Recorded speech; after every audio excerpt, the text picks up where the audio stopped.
Discrepancies have been discovered in the documents that were provided to the attorneys assisting the Presidential Commission of Inquiry by Perpetual Treasuries Limited.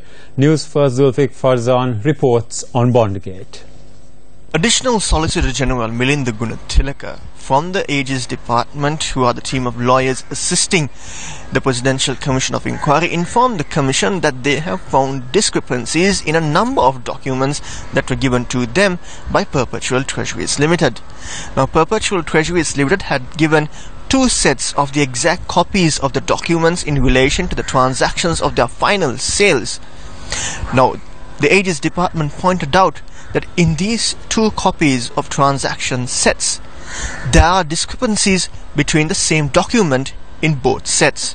They said one document says one name and the same document in the other set that was given to them says another name, and so far in one of those sets they have found around 25 discrepancies in relation to these transactions of the final sales. For the auction dated the 27th of February 2015, Perpetual Treasuries Limited placed a bid of 2 billion rupees on its own account and 13 billion rupees through the Bank of Ceylon. PTL's total bid was 15 times the amount on offer, and 5 billion rupees was accepted. The Primary Dealer Code of Ethics states that trading intentions of a primary dealer, including the volume, price and the yield, should remain confidential. However, in this instance, PTL bid through BOC, which according to the Attorney General's Department was in violation of the Code of Ethics. Kasun Palisena, the Chief Executive Officer of Perpetual Treasuries Limited, said it entered into a repurchase agreement or short-term borrowing to obtain bonds for the 2 billion rupees bid that it placed. He said since PTL had 500 million rupees in funds, they used it to purchase a tranche of the bonds and then enter into repurchase agreements. Palisena said the 3 billion bid from BOC was broken into three parts of 1 billion rupees each.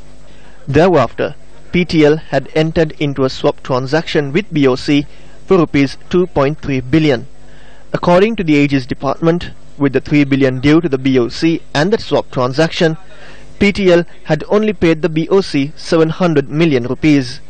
Palisena was cautioned by the chairman of the commission to answer the question and thereafter provide any explanations if necessary. The Attorney General's Department cross-examined CEO of PTL, Kasun Palisena, about his reasoning on the government requiring 300 billion rupees for repayment purposes in early 2015. Palisena explained some mini budget proposals had not gone through and no auction took place between December 2014 and the 27th of February 2015.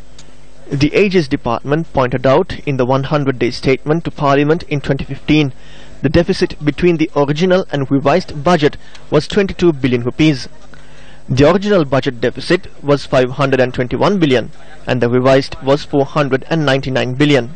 This contradicts Palisena's statement that government expenditure increased and required more borrowings.